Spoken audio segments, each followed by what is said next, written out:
I do think that Valorant doesn't have enough events within the year. Speaking from my own experience, that caused burnout for me. I only truly get burnt out when I feel like I am practicing 4 to 5 times more than I am actually even playing matches.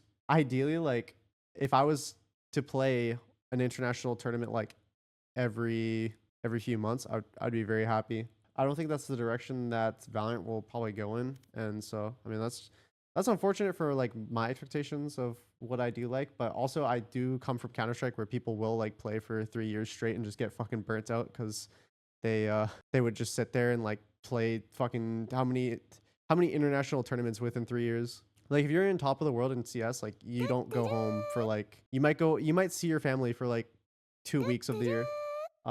So there's definitely extremes to each end.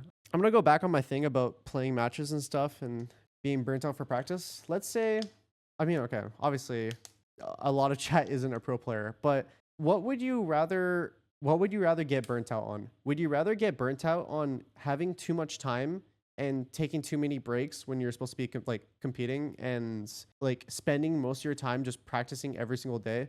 Let's say you have 5 to 6 days a week of where you're scrimming, and the next time that you're going to be playing a match is 3 months from now. Would you rather get burnt out like that or get burnt out from the fact that you're traveling so much and playing international matches and getting burnt out from just playing so many matches? What one do you think from an outside perspective? Because obviously from my perspective, like within the scene, I would rather much get burnt out from playing matches. And I think that's more matches, more content, more tournaments, and then that shit gets hella hype. Did you ever get out of retirement?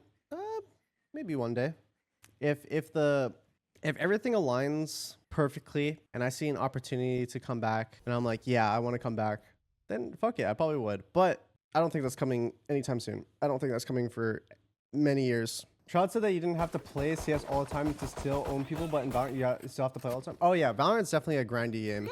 But it's because there's so many like changes. There's so much like the more bullshit you can get used to, the better Valorant player that you can become. Because yeah, Valorant as a game is a lot about adapting and a lot of knowing how to play against certain stuff.